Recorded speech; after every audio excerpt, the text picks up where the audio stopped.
The Woman Warrior: Memoirs of a Girlhood Among Ghosts by Maxine Kingston. No Name Woman. You must not tell anyone, my mother said, what I am about to tell you.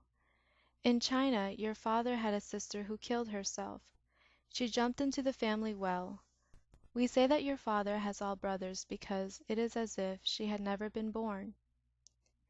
In 1924, just a few days after our village celebrated 17 hurry-up weddings to make sure that every young man who went out on the road would responsibly come home, your father and his brothers and your grandfather and his brothers and your aunt's new husband sailed for America, the Gold Mountain. It was your grandfather's last trip. Those lucky enough to get contracts waved goodbye from the decks. They fed and guarded the stowaways and helped them off in Cuba, New York, Bali, Hawaii. "We'll meet in California next year," they said. All of them sent money home. I remember looking at your aunt one day when she and I were dressing. I had not noticed before that she had such a protruding melon of a stomach. But I did not think, "She's pregnant," until she began to look like other pregnant women, her shirt pulling and the white tops of her black pants showing. She could not have been pregnant, you see, because her husband had been gone for years. No one said anything. We did not discuss it. In early summer she was ready to have the child, long after the time when it could have been possible. The village had also been counting. On the night the baby was to be born, the villagers raided our house.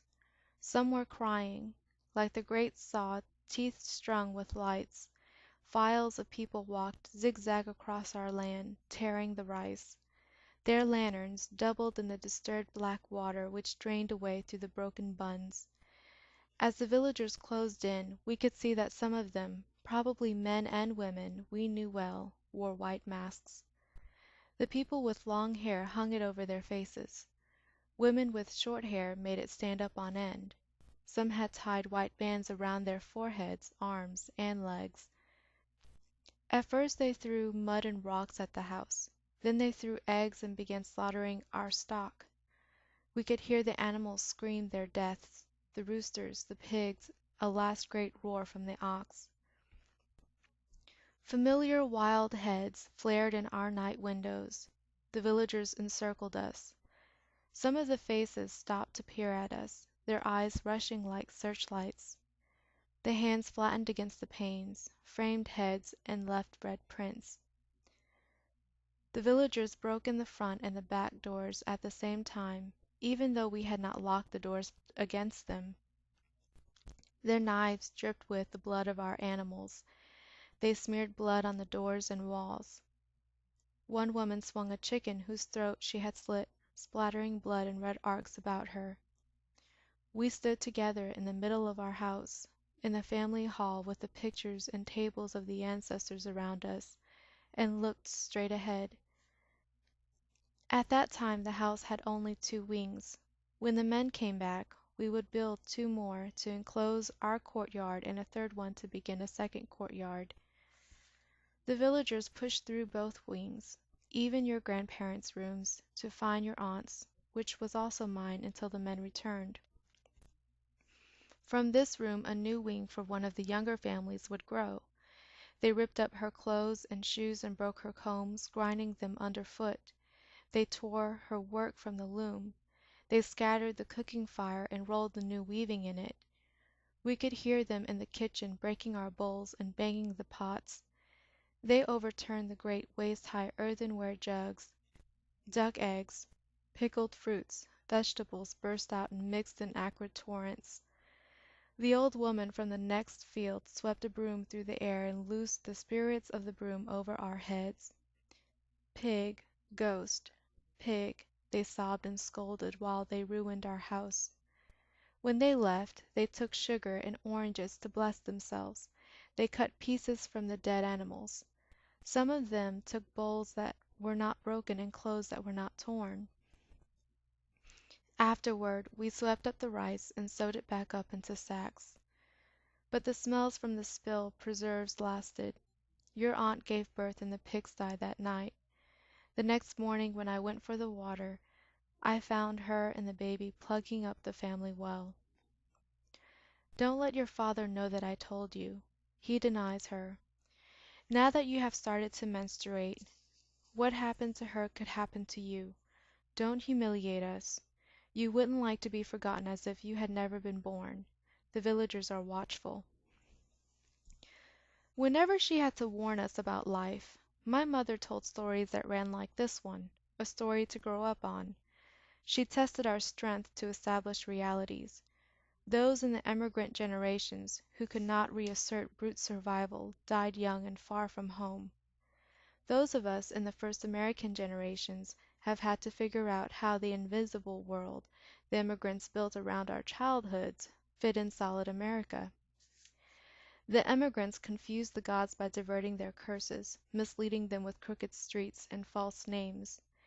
They must try to confuse their offspring as who, I suppose, threatened them in similar ways, always trying to get things straight, always trying to name the unspeakable. The Chinese I know hide their names. Sojourners take new names when their lives change and guard their real names with silence.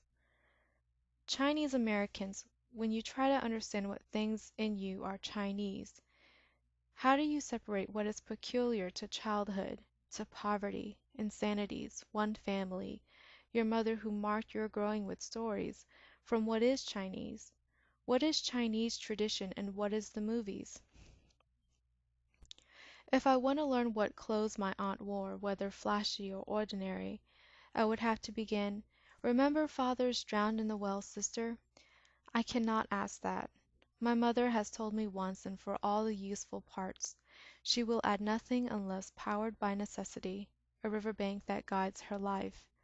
She plants vegetable gardens rather than lawns. She carries the odd-shaped tomatoes from home, the fields, and eats food left for the gods. Whenever we did frivolous things we used up energy. We flew high kites. We children came up off the ground over the melting cones our parents brought home from work, and the American movie on New Year's Day, "Oh, You Beautiful Doll" with Betty Grable one year, and "She Wore a Yellow Ribbon" with John Wayne another year. After the one carnival ride each, we paid in gilt. Our tired father counted his change on the dark walk home. Adultery is extravagance. Could people who hatch their own chicks and eat the embryos and the heads for delicacies and boil the feet in vinegar for party food, leaving only the gravel, eating even the gizzard lining, could such people engender a prodigal aunt? To be a woman, to have a daughter in starvation time, was a waste enough. My aunt could not have been the lone romantic who gave up everything for sex. Women in the old China did not choose. Some man had commanded her to lie with him and be his secret evil. I wonder whether he masked himself when he joined the raid on her family. Perhaps she encountered him in the fields or on the mountain where the daughters-in-law collected fuel, or perhaps he first noticed her in the market-place. He was not a stranger because the village housed no strangers. She had to have dealings with him other than sex. Perhaps he worked an adjoining field, or he sold her the cloth for the dress she sewed and wore. His demand must have surprised, then terrified her. She obeyed him. She always did as she was told. When the family found a young man in the next village to be her husband, she stood tractably beside the best rooster, his proxy, and promised before they met that she would be his forever. She was lucky that she was his age, and she would be the first wife, an advantage secure now. The night she first saw him, he had sex with her. Then he left for America. She had almost forgotten what he looked like. When she tried to envision him, she only saw the black and white face in the group photograph the men had taken before leaving.